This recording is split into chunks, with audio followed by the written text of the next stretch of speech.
प्यारे प्यारे बच्चों को दीक्षा दीदी का प्यार भरा नमस्कार। बच्चों, मैं फिर से अपने वादे के अनुसार एक और अकबर बीरबल का किस्सा लेकर आई हूँ आज। और क्योंकि मैंने वादा किया था, इसीलिए मैं फिर से एक नया किस्सा लाई हूँ। और मैंने ये भी कहा था कि अगर आपको किस्सा नहीं सुनना है तो आप मुझे कमेंट में बताइएगा, लेकिन आपका कोई भी ऐसा कमेंट मेरे पास नहीं आया, इसलिए मैं फिर से एक किस्सा लेके आ गई। अकबर और बीरबल के ये किस्से बड़े प्रचलित, बड़े ही पुराने हैं और इनको सुनने में और सुनाने में जो आनंद आता है ना, उसकी आप किसी और वीडियो सीरियल से या किसी मूवी से तुलना नहीं कर सकते।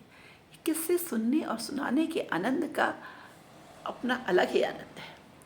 तो बच्चों, ये किस्सा तब का है जब अकबर बीरबल से नहीं मिले थे। इनकी पहली मुलाकात अकबर की बीरबल से कैसे हुई, ये एक बड़ी रोचक कहानी है। एक बार क्या हुआ, बादशाह अकबर जो थे अपने साथ 4-5 साथियों के साथ जंगल में शिकार करने गए। पहले से राजा महाराजा घोड़े में बैठकर शिकार करने जाया करते थे। तब तक तो जंगलों में इस तरह टाइगर रिजर्व नहीं बने थे और इस तरह के शिकार करने पर बैन नहीं था। राजा महाराजा तो शिकार करते थे, शिकार का प्रचलन था और जंगली जानवरों को मारकर खाया करते थे। तो अब बिल्कुल यह बंद हो गया है ना, क्योंकि उनके उन जानवरों के प्रति लोगों में प्रेम है। लोग जहाँ समझने लगे हैं कि जिस तरह के हम प्राणी हैं वैसे ही वह भी प्राणी हैं। जिस तरह हमको दर्द होता है उनको भी दर्द होता है, और जिस तरह की हमारा जीवन है एक सामाजिक जीवन, वैसे ही उनका भी एक जीवन है, उनका भी अपना परिवार होता है। तो जिस तरह की तकलीफ़ हम लोगों को होती है किसी दुख में, वैसे ही दुख तकलीफ़ उनको भी होती है। ऐसा विचार आ गया है लोगों के मन में। इस तरह विभाग द्वारा इन पर बिल्कुल प्रतिबंध लगा दिया गया है शिकार करने पर और लोग जो है वनों में शिकार नहीं करते हैं। लेकिन तब किया करते थे। तो बादशाह अकबर जो थे शिकार करने गए, घने जंगल में जाते रहे। अचानक वो इतना दूर चले गए कि जंगल भटक भी गए और आंधी पानी भी आने लगा। आंधी पानी के कारण वो रास्ता भटक गए। कुछ साथी कहीं और चले गए, कुछ साथी कहीं और चले गए और अकबर जो थे बिल्कुल अकेले हो गए। उनकी समझ में नहीं आया। वो समझ गए कि मैं तो गलत जगह आ गया हूँ। और अब तो ये, क्योंकि उनका वो तो आगरा में थे, आगरा में रहते थे और आगरा से मैं बहुत दूर आ गया हूँ और जाने में अब कैसे पहुँचूँगा, कहीं कोई जानवर वगैरह ना आ जाए, जंगली जानवर, ऐसा सोचकर वो थोड़ा अंदर अंदर घबरा रहे थे। वैसे वो बड़े वीर योद्धा थे, लेकिन अकेले का भय और एकदम से अकेले में जानवरों से का भय तो होता ही है। तो वह धीरे धीरे करके आगे बढ़ने लगे। उन्हें लगा कहीं से कोई जानवरों की ना आ जाए। जानवरों की बड़ी खतरनाक आवाज़ सुनाई दे रही थी। अकबर धीरे धीरे घोड़ा चलने लगे। चलते चलते उन्हें ऐसा लगा, एक जगह उन्हें 3 रास्ते दिखाई दिए। बोले, अरे अब मैं किस रास्ते से जाऊं? मुझे तो समझ में नहीं आ रहा मैं कहाँ जाऊं।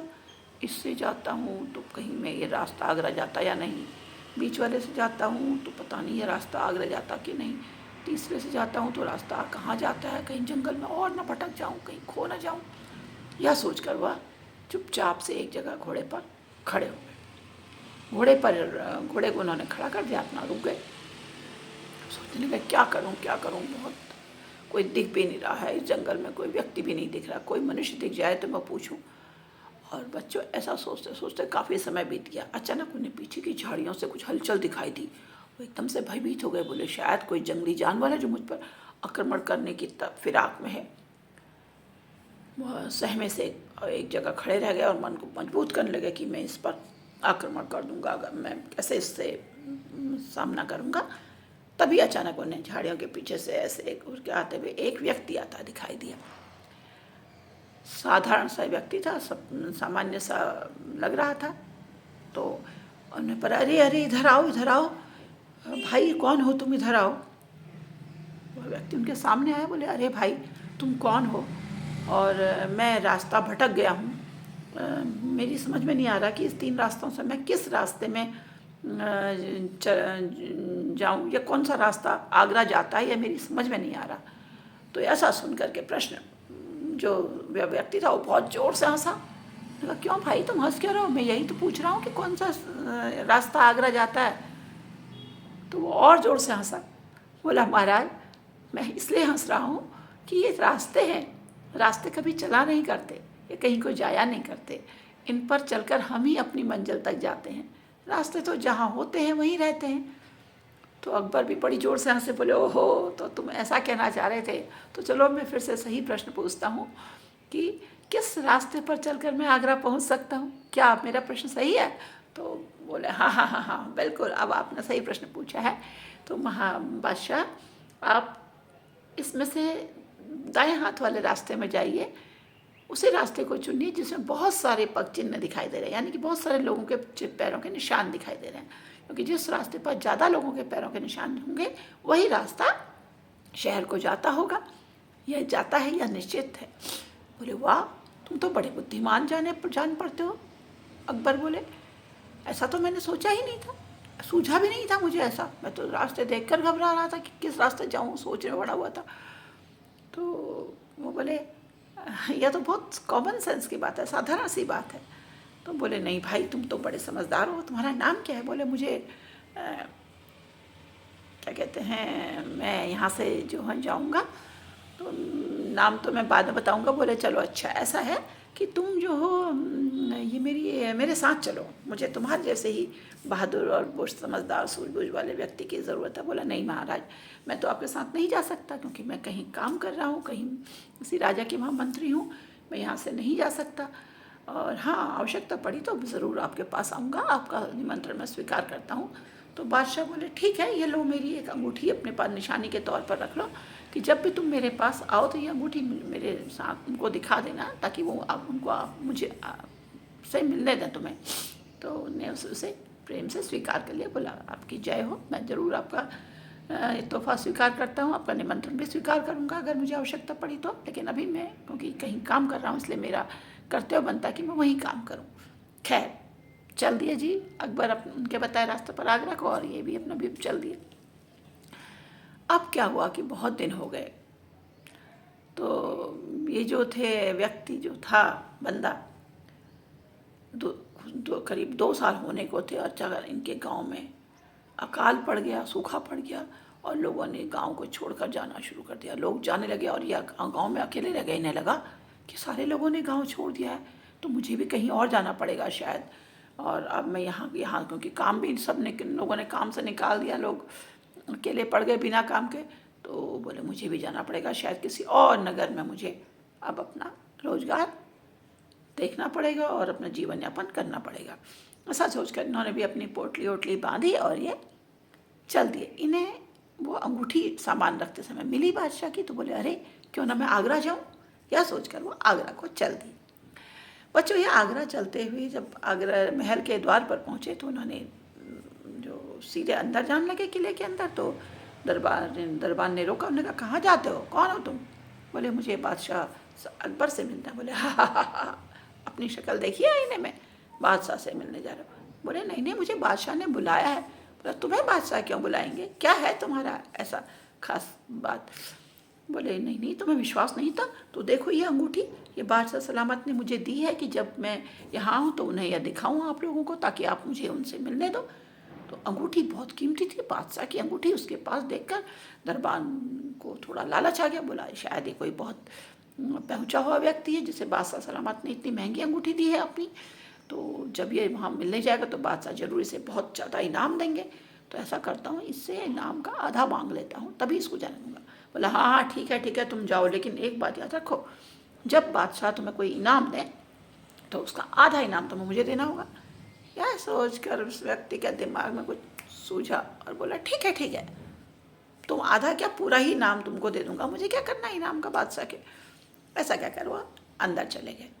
अंदर गए तो वहाँ जा देखते ही बादशाह इनको पहचान गए। बोले अरे तुम तो वही व्यक्ति हो जिन्होंने मुझे जंगल में रास्ता दिखाया था। हाँ बादशाह सलामत, आपने मुझसे कहा था कि मैं आपसे मिलने आऊँ तो आप मुझे अपने वहाँ काम पर रखेंगे, तो मैं इसलिए आपके वहाँ आपसे मिलने आया हूँ और ये आपकी अंगूठी मैं आपको दिखाने। बोले हाँ मुझे वैसे ही याद है तुम्हारी, मैं तुम्हें भूल नहीं सकता, बड़े बुद्धिमान हो। अब उसको बुद्धिमान कहने पर दरबारी ठन के बोले हैं ये कौन आ गया, ये तो गाँव का जैसा कपड़े पहन के व्यक्ति आया और बादशाह सलामत उसको बड़ा बुद्धिमान कह रहे हैं। तो बोले हाँ भाई तुम रखो, मैं तुमसे बहुत खुश हुआ हूँ, तुम मेरे कहने के मुताबिक मेरा निमंत्रण स्वीकार करके यहाँ आए हो, बताओ तुम्हें क्या चाहिए, तुम्हें क्या इनाम दूँ। बोले बादशाह सलामत, धन दौलत और रुपया पैसा लेकर मैं क्या करूँगा, आपको इनाम में देना ही है तो मुझे 100 कोड़ों का इनाम दीजिए। 100 कोड़े, कोड़े जानते हो ना, पीठ पर चाबुक मारा जाता है, तड़ाक तड़ाक तड़ाक, एक और दो में ही सारी खाल निकल जाती है। 100 का मतलब समझते हो। 100 सुनते ही सारे दरबारी हक्का पक्का, बोला कैसा मूर्ख व्यक्ति है, इनाम में कोड़े मांग रहा है, ये तो पक्का मूर्ख है। लेकिन बादशाह समझ गए कुछ खास बात है, वरना यह बंदा जो था ऐसा कहता नहीं। तो बच्चों, बादशाह ने पूछा अच्छा बताओ, ठीक है मैं तुमको 100 कोड़े देता हूँ, लेकिन पहले यह बताओ कि क्या बात है, तुम किस लिए ये 100 कोड़े मांग रहे हो। तो फिर उसने बता दिया, बादशाह जब मैं आपके मिलने आ रहा था तो आपका दरबार ने कहा कि जो भी आप मुझे इनाम में देंगे उसका आधा उसको दे दिया जाए। मैंने कहा आधा क्या, मैं तो पूरा ही तुझे दे दूंगा भाई। बादशाह ने तुरंत दरबान बुलाया। दरबान के आते ही उन्होंने पूछा तुमने इससे ऐसा कहा था, तुम रिश्वत लेते हो मेरे मेहमानों से या मेरे राज्य में आने वालों से। ऐसा कहकर उसे बंदी गृह में डाल दिया। और सारे दरबारी भी समझ गए कि बंदा कोई सी ऐसा वैसा नहीं है, तभी बादशाह ने बुलाया है। और बच्चों, इसके बाद बादशाह ने उसे कहा कि देखो तुम तो बहुत ही बुद्धिमान हो, तुमने आते ही मेरे दरबार में अपनी धाक जमा ली है, इसलिए मैं आज से तुम्हें बीरबल नाम देता हूँ। तो आज से तुम मेरे यहाँ बीरबल के नाम से जाने जाओगे। और ऐसा कहकर बादशाह सलामत ने उन्हें अपने दरबार में रख लिया। तो बच्चों, ये थी बादशाह सलामत की, अकबर की और बीरबल की पहली मुलाकात और उसके बाद की कहानी। तो आपको ये कैसी लगी, ये आप मुझे ज़रूर बताइए, कमेंट में बताएं, चाहे फ़ोन करके बताएं, और लाइक अनलाइक जो भी आप करना चाहें, भाई अपनी अपनी पसंद है। मैं कहूँ लाइक करो ये भी कोई ज़रूरी नहीं है ना। मुझे कहानी पसंद है, सुननी और सुनानी, हो सकता है किसी को ना पसंद हो, और लाइक भी कर सकता है। और जिसको पसंद है वो तो लाइक करेगा ही, शेयर भी करेगा। और अगर जिनको आप शेयर करते हैं वो मेरे इस चैनल पर नए हैं, उन्होंने अभी तक चैनल सब्सक्राइब नहीं किया है, तो वो सब्सक्राइब भी करें। आपके विचार, आपकी बातें, आपका लाइक शेयर सब्सक्राइब मेरे उत्साह को बढ़ाता ही है, और मैं नई से नई बातें, नई से नई कहानी को सुनाने का प्रयास करती हूँ। मैं जानती हूँ ये कहानियाँ आपको अच्छी लगती हैं, क्योंकि हर बच्चा कहानियाँ पसंद करता है, सुनना और सुनाना। और चाहे उसके पास कितने ही बढ़िया मोबाइल क्यों ना हो, कितने ही बड़े टीवी क्यों ना हो घर में, लेकिन सुनने की जो कहानी है, सुनकर जो कहानी का आनंद है वो देखकर नहीं है। हर चीज़ का अपना मज़ा है, देखने का अलग है, सुनने का अलग है, श्रवण रस तो अलग ही चीज़ है। तो मैं फिर से एक नया किस्सा लेकर बीरबल का जल्दी ही उपस्थित होंगी। तब तक के लिए आपसे विदा लेती हूँ। नमस्कार।